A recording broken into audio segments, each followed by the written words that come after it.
Assalamualaikum warahmatullahi wabarakatuh. Perkenalkan, nama saya Muzakaila Wirawan dari kelas 9C yang akan mempresentasikan tugas presentasi. Judul buku yang akan saya presentasikan adalah Buku Muda Mendunia bab 18, 19, dan juga bab 20. Bab 18. Ketika agresi militer Belanda II, Jenderal Sudirman baru saja operasi karena sakit TBC dan paru-parunya tinggal tersisa satu. Pak Karno bilang, "Sudahlah Pak Dirman, istirahat saja, pulang saja." Apa jawabannya? Yang sakit Sudirman, jenderal besar tidak pernah sakit. Lance Armstrong, pembalap sepeda yang menderita kanker testis, harapan hidupnya hanya 40%. Divonis mati dalam waktu 5 tahun, tapi 18 bulan kemudian ia kembali ke turnamen dan menjuarai Tour de France 7 tahun berturut-turut. Walaupun pada akhirnya banyak gelarnya dicabut karena kesalahan yang ia lakukan sendiri. Leicester City, klub kecil, miskin, tidak punya pemain bintang, stadion kecil, tapi berhasil menjadi juara Liga Inggris, mengalahkan klub-klub raksasa dunia hingga banyak orang mengatakan ini seperti kisah dongeng. Liu Wei, asal Rusia, tanpa lengan mampu menjadi pianis besar hanya dengan kakinya. Sabar Subardi, hidup tanpa lengan mampu menjadi pelukis internasional. Gian Hongyan of Kunming dari China, atlet basket dan renang tanpa kaki. Helen Keller, seorang tunanetra dan tunarungu pertama yang menjadi dosen, aktivis politik, dan penulis di Amerika Serikat. Muaz, seorang anak tunanetra dari Mesir yang hafal Al-Quran. Apa yang ia katakan? Dalam sholatku, aku tidak pernah meminta kepada Allah agar Allah mengembalikan penglihatanku. Anda tahu kenapa? Agar bisa menjadi keselamatan bagiku pada hari pembalasan, sehingga Allah meringankan perhitungan pada hari tersebut. Nanti di saat saya berdiri di hadapannya takut dan gemetar, dan dia akan bertanya, "Apa yang sudah kau lakukan dengan Al-Quran ini?" Saya hanya berdoa, semoga Allah meringankan perhitungannya.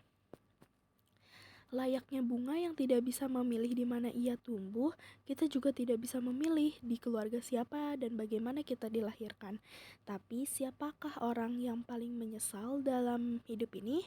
Apakah yang terlahir dari keluarga miskin dengan berbagai kekurangan, bukan melainkan mereka yang belum mempersembahkan yang terbaik yang mereka bisa? Masa depanmu itu tanggung jawabmu. Jangan jadikan orang tua, keluarga, lingkungan, bakat, usia sebagai pembenaran akan kegagalanmu. Apakah Anda masih punya alasan? Lalu, bab 19. Apakah uang membahagiakan? Ingatkah Anda dengan Leon Hyung, usianya 26 tahun, ahli waris Samsung, kaya raya, sahamnya 1,73 triliun.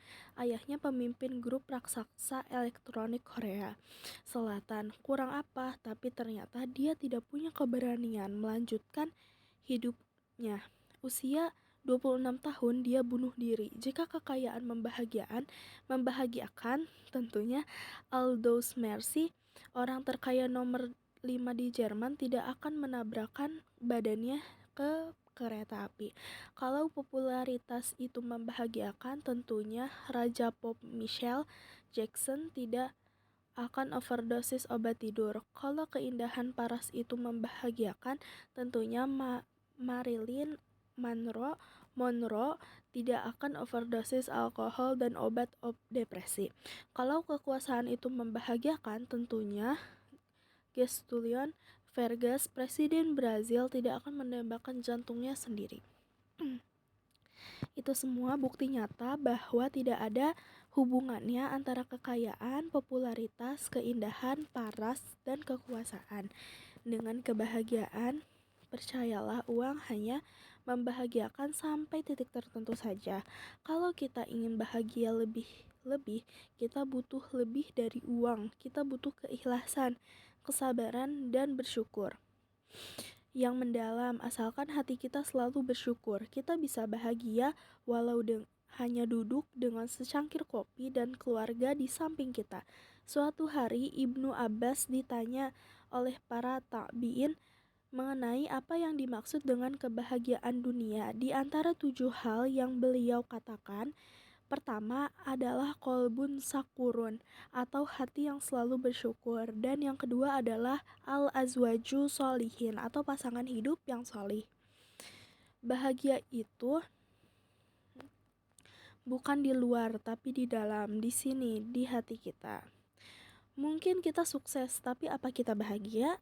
Tidak peduli seberapa hebat, kaya, dan pintar yang engkau. Jika saat ini engkau tidak bahagia, pasti ada yang salah. Jika engkau inginkan kemuliaan, jangan biarkan hatimu memuliakan uang. Lalu bab 20.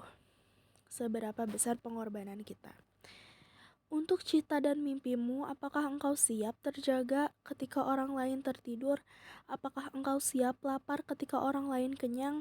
Seperti pesan Imam Syafi'i, bersibuk-sibuklah selalu karena kenikmatan hidup itu ada pada saat kita bersibuk-sibuk. Ingatlah pesan Umar bin Khattab, aku telah membuktikan bahwa kenikmatan hidup itu ada pada kesabaran kita. Dalam berkorban, ayo kawan, memaksimalkan sisa umur kita untuk membiarkan pengorbanan terbaik kita.